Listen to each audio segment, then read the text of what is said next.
urupfu duturanye narwo kubera ko rumaze kudutwarira ubuzima bw'abana bacu.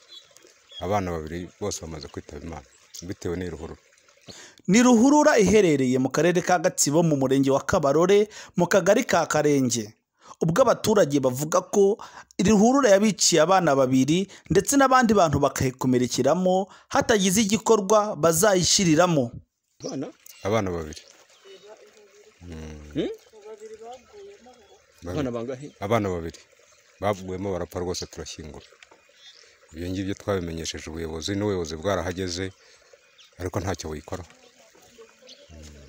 Uretse abo bitabye Imana ngo hari n'abahakomerekera ariko. Iyo abantu bagwamo hari wenda usibye n'ababifitiye agasa ariko n'abafite imbaraga nke ashaka kuhasimbuka bikanga akagwamo.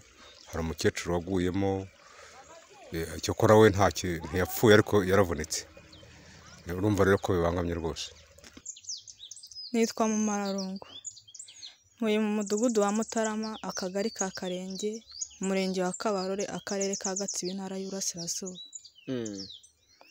Iyi ruhurura iherereye mu kagari ka Karenge cyane muri Bukomane. Mu kagari ka Karenge. Nayo ni hiri. Uri umwe mu bagize ibyago ikaza kukwambura ubuzima bw'umwana wawe akaza kuhatakariza ubuzima. Byagenze gute? Byari mu gihe kingana iki? Ni mu kuhe kwezi? Mu kwezi kwa gatatu. Yapfuye ku itariki ya mbere y'ukwa gatatu. Imvura imaze kugwa rero iraza iramutwara, umurambo tujya kuwutoragura muri Gitoke pe. Nyuma yaho haza abapolisi, umurambo hari na RIB na gitifu yarahageze. Noneho barambaza ngo ufite ubushobozi bwo kujya gupimisha umurambo. Nanjye ndababwira nta bushobozi ufite bwo kujya gupimisha umurambo. Baravuga ngo ubwo biragenda gute? Ndababwira ati njye nta bushobozi mfite. Baravuga ngo nituguhereza imodoka y'akarere kajya gupimisha umurambo, ngo abantu baravuga ngo nibayiguhereza ikakujyana ikagushyitsa kuri hopitali kuwugarura ni wowe uri buwigarurire. Ndababwira ngo ntabyo nashobora. Baravuga kuva ntabishobora ninze njye gusinya, bankoresha inyandiko nimara gusinya baze batwemerere gushyingura. Turagenda bari ko tubigenza turashyingura. Umwana yari aturutse mu rugo, yari avuye ku ishuri, dusangize nk'umuntu utarabimenye kugira ngo bize kumuviramo urupfu. Byagenze gute? Umwana yari avuye mu rugo iwacu kwa mama arimo kuza, ariko yaje imvura yahise akubitana n'amazi baramukubise aragenda arapfa. Yo muri iyi ruhurura. Kuvuga ngo ruhurura imaze guhekura abatari bake. Ibintu byinshi yagiye itwara amatungo, nibwo bwa mbere yari itwaye umuntu. Hari n'abagwamo kubw'amahirwe bakavamo ntibahakomerekere, bagakomereka. Bagwamo bakabakuramo. Ariko nyine nyuma yaho iyo bakubajije baravuga ngo ni uburangare bwanyu mugira kugira ngo abana bagwemo. Iyo ubajije bakubwira ngo baratubwiye ngo ni uburangare twagize.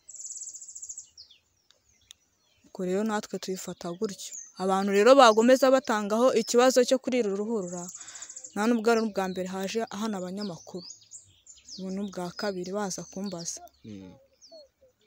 Barangije rero ubwo ngo birangira gutyo bakavuga ngo izubakwa kandi haza amazi menshi cyane.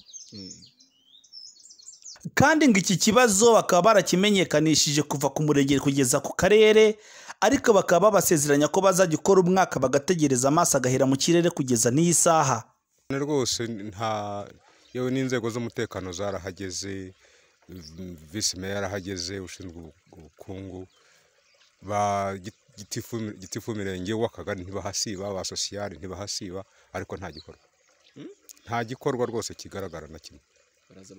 Baraza bakareba bakigendera.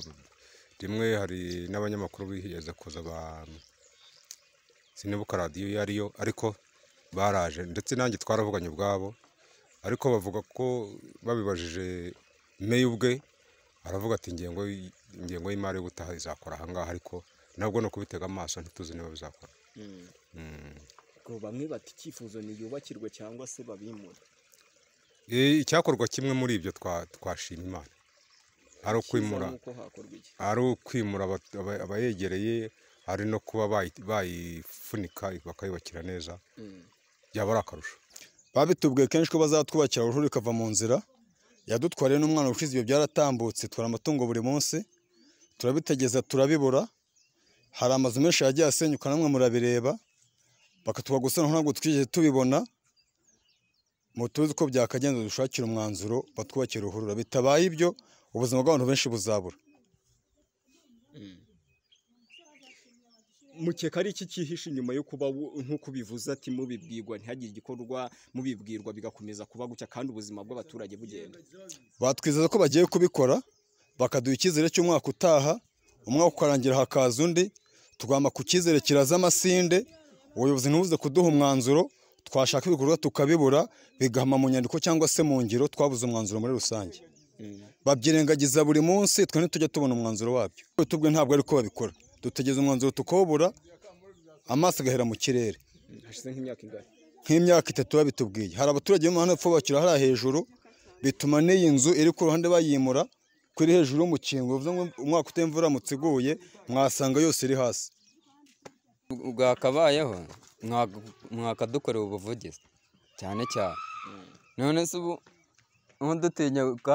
dutinya kwambuka mu rugo naho tuzajya.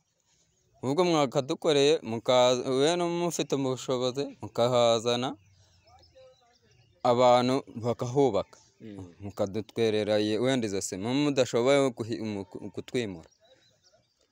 kutwimura, nkahubaka mugahashyira inindo, urumva, tukubera tukazajya tubona aho icyifuzo aba baturage benshi bahuriyeho, barasaba leta ko yakwimura abaturiye ruhurura kugira ngo ubuzima bwabo bugire umutekano, cyangwa se bakabafasha, cyangwa se bakayipfundikira. Ni Seti Lenzo kuri Kabasi TV Show. Turagusaba kugira ngo ukomeze kubana natwe, ukore subscribe, share ndetse comment, liking, tubane nawe 5 kuri 5.